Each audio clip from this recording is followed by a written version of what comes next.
नमस्कार, मी पंजाब तक. आज आहे 10 जुलै 2025 आणि राज्यातल्या शेतकऱ्याला अंदाज नाही.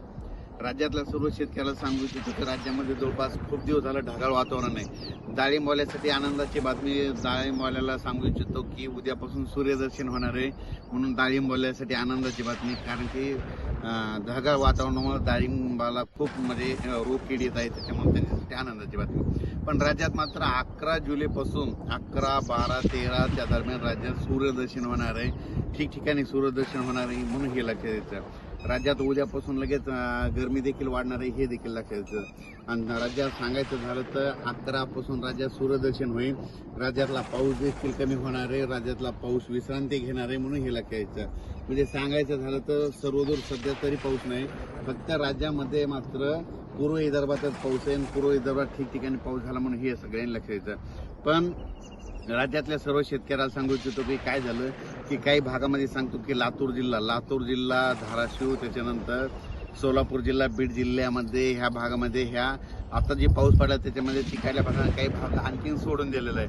तर त्यांना सांगू इच्छितो की आज 10 तारखेला दुपारपर्यंत ऊन पडेल, काही भागामध्ये तुरळक ठिकाणी पाऊस पडणार आहे, म्हणून हे लक्षात द्यायचं. सध्या तरी असा सर्वदूरचा तुमच्या जिल्ह्यामध्ये पाऊस नाही, म्हणून हे लक्षात द्यायचं.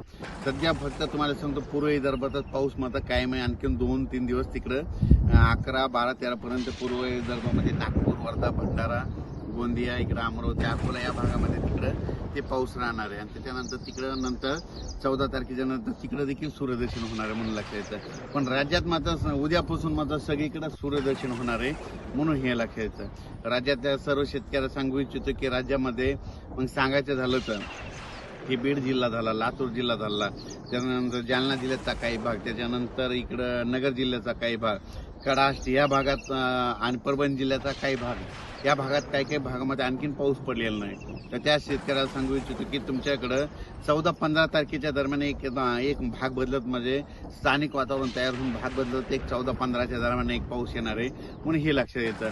पण राज्यात सर्वदूर नाही पडणार, हे फक्त 5-7 जिल्ह्यामध्ये समजा मराठवाड्यामध्ये ते पाऊस 14, 15, 16चा पाऊस एक असणार आहे, म्हणून हे लक्षात येतं. पण राज्यात सांगायचं झालं तर पूर्व विदर्भ, पश्चिम विदर्भ तिकडला पाऊस तिकडला थोडा आजच्या दिवस तिकडला पाऊस कायम राहणार आहे.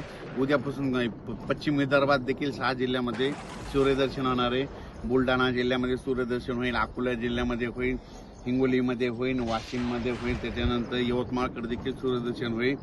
आणि त्याच्यानंतर सांगायचं झालं तर नांदेड देखील सूर्यदर्शन होणार, म्हणून लक्षात येतं.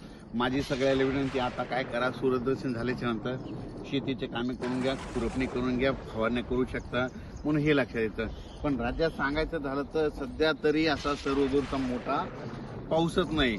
मग राज्यात फक्त तुम्हाला सांगतो की पाऊस मग कधी येणार, तर तुम्हाला सांगतो राज्यात मध्ये सध्या एक आनंदाची बातमी फक्त मराठवाड्यासाठी. कशामुळे की मराठवाड्याची जी तहान भागवणारे जे जायकवाडी धरण आहे ते झालं काल 63% होतं. तर तुम्हाला सांगतो ह्या 10 दिवसामध्ये 80% भरणार आहे ते, जायकवाडी धरण 80% भरणार आहे, म्हणून शेतकऱ्यासाठी मराठवाड्यातल्या आनंदाची बातमी. कारण की ते धरण भरल्यानंतर त्याचा जे एरिया आहे समजा की त्यांना लाभ क्षेत्रामध्ये त्यांना फायदा होणार आहे, म्हणून जायकवाडी धरण 80% भरल्याच्या नंतर लगेच त्याचं पाणी सोडणार आहे. आणि त्याचं पाणी लगेच काय होतंय, माजलगावच्या तळ्याकडे येत असतं. आणि त्याच्यानंतर त्या नदीमध्ये सोडल्याच्या गोदावरी नदी सोडल्याच्या नंतर काय होतं, ते सगळे बंधारे भरणार आहेत. म्हणून ही खास करून परभणी जिल्हा, नांदेड जिल्हा, जालना जिल्हा या शेतकऱ्यासाठी खूप नगर जिल्ह्यातल्या आनंदाची बातमी. कारण की जायकवाडी धरण भरणार आहे, म्हणून हे लक्षात येतं. त्याच्यानंतर सांगायचं झालं तर मग आता राज्यात पाऊस कधी येणार आहे. राज्यात फक्त 14 जुलै, 15 जुलै, 16च्या दरम्यान फक्त मराठवाड्यामध्ये बीड जिल्हा, तसेच जालना जिल्हा, लातूर जिल्हा, नांदेड जिल्हा, त्याच्यानंतर परभणी जिल्हा, इकडं संभाजीनगर, नगरचा काही भाग, ह्या भागामध्ये मात्र 14-15च्या दरम्यान विखुरलेल्या स्वरूपाचा भाग बदलत एक पाऊस येणार आहे, म्हणून हा अंदाज लक्षात यायचा. त्याच्यानंतर राज्यामध्ये 17-18च्या 18, 19, 20च्या दरम्यान एकदा थोडा एक विखुरलेल्या स्वरूपाचाच पाऊस असणार आहे, पण सर्वदूर काही नाही. सांगायचं झालं तर 20 तारखेपर्यंत असा सर्वदूरचा सध्या तरी पाऊस नाही. राज्यात फक्त जुलैच्या मात्र शेवटच्या आठवड्यात 24 तारखेच्या नंतर मग जुलैच्या शेवटच्या आठवड्यात मग चांगला शेतातून पाणी बाहेर निघणार असा पाऊस येणार आहे. पण त्याचा अंदाज आपण नंतर देऊ. पण सध्या तर राज्यात एवढा मोठा पाऊस नाही, म्हणून हा अंदाज लक्षात येतो. अचानक वातावरणात बदल झाला तर लगेच एक